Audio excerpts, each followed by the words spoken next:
हे आहे स्टार. आपण पाहत आहात स्टार.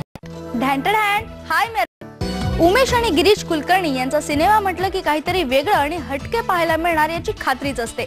वळू आणि विहीर नंतर आता त्याच्या अपकमिंग देऊळ या सिनेमाची सर्वांनाच उत्सुकता लागून राहिली आहे. नाना पाटेकर, नसरुद्दीन शाह अशी अनेक बडी नावं या सिनेमाशी जोडली गेली आहेत. व्यावसायिक यशासोबतच वेगळ्या पठडीतला सिनेमा बनवण्याची किल्ली गवसलेल्या उमेश आणि गिरीश कडून देऊळ बद्दल जाणून घेऊयात.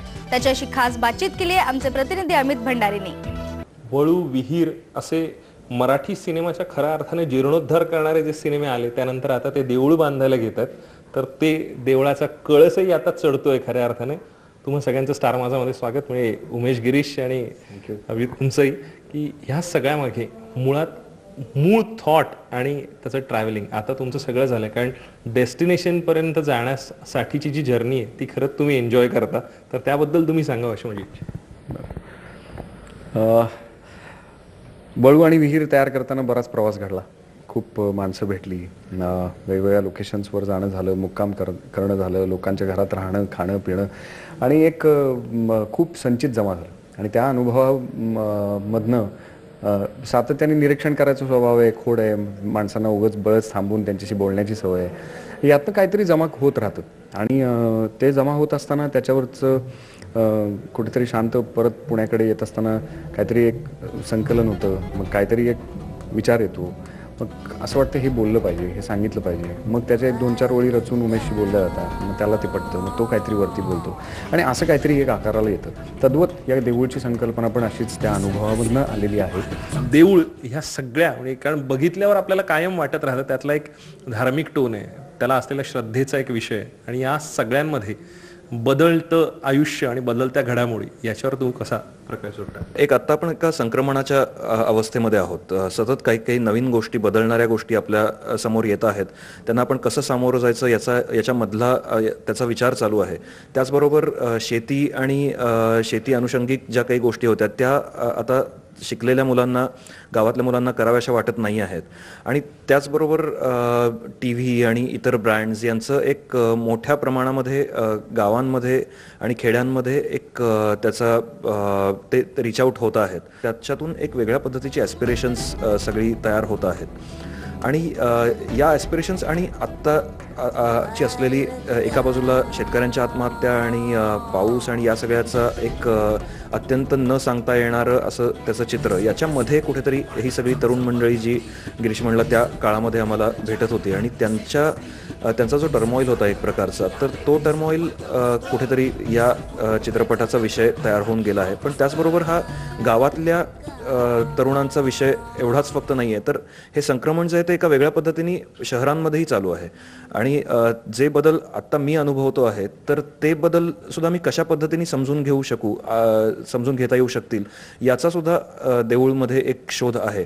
देऊळ या नावाबरोबर तू म्हणलेल्या ज्या अनेक गोष्टी आहेत, त्याचे धार्मिक कनोटेशन्स त्याच्यामध्ये आहेत. यापेक्षा सुद्धा जे देऊळ नाव देताना गिरीशचं जे सूत्र होतं की देवळामध्ये जाताना आणि देवळामध्ये असताना जे एक शांतपणाचं फिलिंग येणं अपेक्षित आहे किंवा ते काही देवळांमध्ये येतं, तर त्या पद्धतीचा अनुभव देणारा चित्रपट हा तयार होऊ शकेल का? आणि त्यामुळे त्याचं साधर्म्य हे जास्त करून त्याची नाळ जी आहे ती त्या अनुभवाशी निगडीत आहे. नसीरजी असतील किंवा अगदी नाना पाटेकर ह्या सगळ्यांबरोबर मी त्यांना ऐकून या फिल्मसाठी तयार करणं, कारण म्हणजे आत्ताच्या घडीला त्यांचं एक वेगळंच जग आणि त्यांच्या भोवतीचं असलेलं वलय, ह्या सगळ्या गोष्टी बाजूला ठेवून त्यांनी मराठी फिल्ममध्ये काम करावं. कारण पक नंतर आय थिंक नाना पाटेकरांनी केलेलं नाहीये. अनेक जण अप्रोचही होत होते पण ते होत नव्हतं.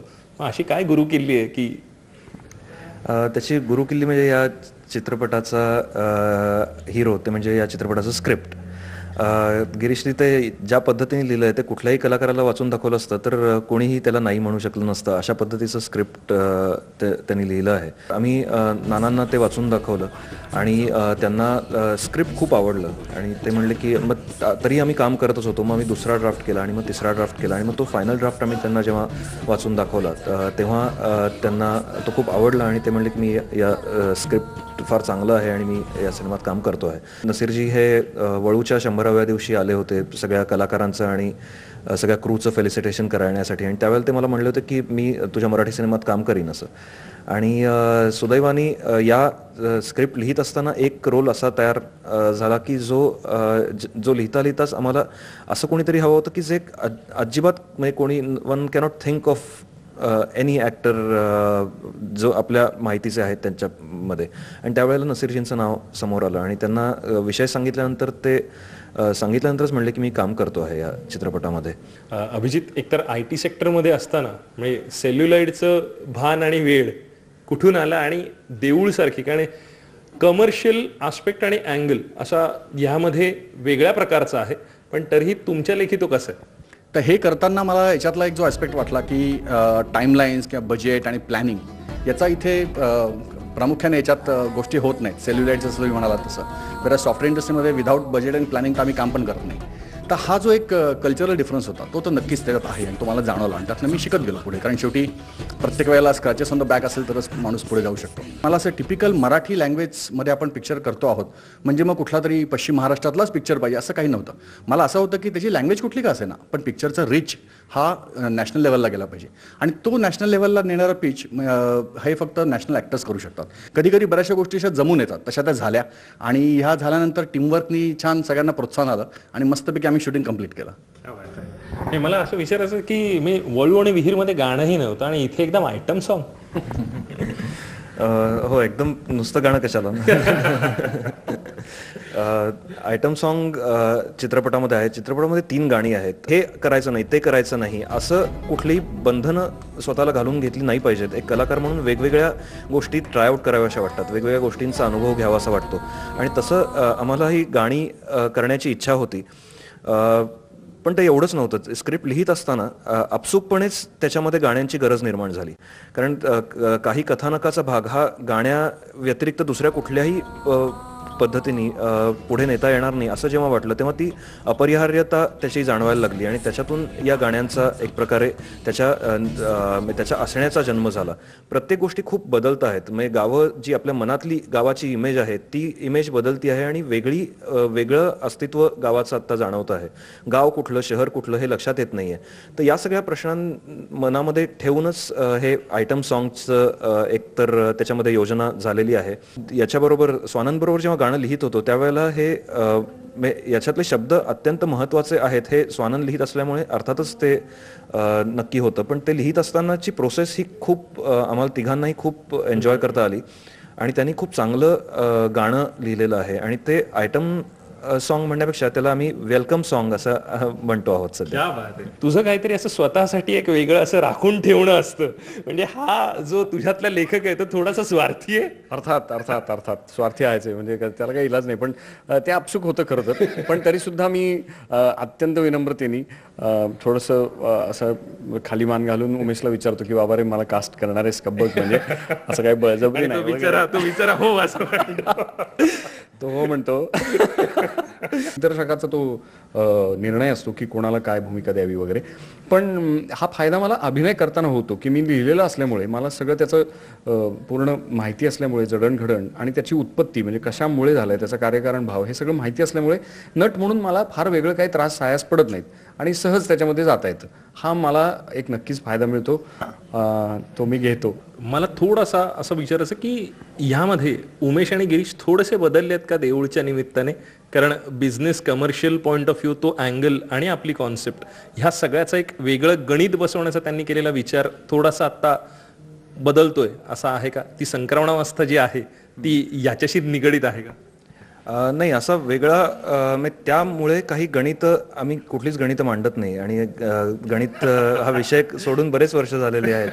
त्यामुळे आम्हाला जे पटतं आहे आणि जे आम्हाला नक्की भावतं आहे तेच आम्ही करण्याचा प्रयत्न करतो आहोत आणि ते करत असताना नव्या शक्यता डेफिनेटली आजमावून पाहतो आहोत आणि त्या मग पॉप्युलर असतील तर आम्ही त्याला घाबरत नाही आहोत की मग हे केलं तर आपल्याला आम्ही पॉप्युलरपणाचं काहीतरी करतो आहोत का, तर ही तडजोड केली असं कोणी आम्हाला म्हणेल का? We are not bothered about it. आम्हाला ते करून पाहावंसं वाटतंय आणि त्यामुळे ते आम्ही करतो आहोत. हेच खरं तर अपेक्षित होतं मला आणि तुम्ही तसे आहात आणि जसे वळू विहीरच्या वेळेला भेटलेला तसेच तुम्ही राहात याचा पुन्हा एकदा साक्षात्कार झाला. कारण कानावर वेगवेगळ्या गोष्टी येतात, तर त्यामुळे असं वाटत राहतं की अरे हे आपण जे चेहरे बघत होतो त्याच्या मागचे हे मुखवटे नव्हते ना, तर त्याची शाश्वती तुम्ही दिलीत. Thank you so much. ढांटऱ्यांमध्ये आज इथेच थांबूयात, पण जाण्याआधी आठवण करून देते, ढांटऱ्यांचे काही खास व्हिडिओज आता तुम्ही फेसबुकवरही बघू शकता. त्याचबरोबर तुमच्या प्रतिक्रिया तुम्ही आम्हाला कळवू शकता. त्यासाठी आमचा ईमेल आयडी आहे dhantadan@gmail.com. तुमच्या प्रतिक्रिया आम्हाला पत्राद्वारेही कळवू शकता. त्यासाठी आमचा पत्ता आहे ढांटडॅन स्टार माझा, star news centre of doctor E Moses road, Mahalakshmi, Mumbai 400011. आज इथेच थांबूया. पाहत रहा स्टार माझा.